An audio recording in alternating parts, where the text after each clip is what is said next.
नमस्कार मित्रांनो, मी भारत मोरे. मित्रांनो, महानगरपालिकेच्या बसमध्ये व खासगी बसमध्ये जनावरांसारखे प्रवाशांना कोंबून आणि बेकायदेशीर वाहतूक केली जात आहे. वाहतुकीचे नियम तर सर्वसामान्यांसाठीच आहेत का? महानगरपालिकेच्या या दादागिरी आणि नियमबाह्य कृत्यावर वाहतूक पोलीस कारवाई का करत नाहीत? वाहतूक पोलिसांनी या गंभीर बाबीकडे तात्काळ लक्ष द्यावे. प्रवाशांच्या जीवाशी खेळणाऱ्या कोणत्याही वाहनाला अभय मिळता कामा नये. कायद्याची अंमलबजावणी पक्षपाती न होता सर्व वाहनांवर समानपणे कारवाई झाली पाहिजे. एखाद्या मोठ्या अपघाताची वाट पाहू नका. माझी वाहतूक पोलिसांना विनंती आहे, ओव्हरसीट वाहतूक करणाऱ्या बसेस महानगरपालिकेच्या असतील किंवा खासगी असतील यांच्यावर नियमाप्रमाणे कारवाई झालीच पाहिजे. एखाद्या रिक्षा चालकाने एखादी एक्स्ट्रा सीट भरली तर वाहतूक पोलीस तत्परतेने त्याच्यावर कारवाई करते.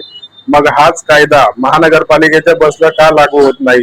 महानगरपालिकेच्या बसेसमध्ये क्षमतेपेक्षा दुप्पट तिप्पट ओव्हरसीट प्रवाशांना ढोरांसारखे कोंबून उघडपणे बेकायदेशीर वाहतूक केली जाते. तरी वाहतूक पोलीस या बसेसकडे डोळेझाक का करतात? कायद्यासमोर सर्व समान आहे. कृपया वाहतूक पोलिसांनी याच्यावर लक्ष द्यावे. जय हिंद, जय महाराष्ट्र.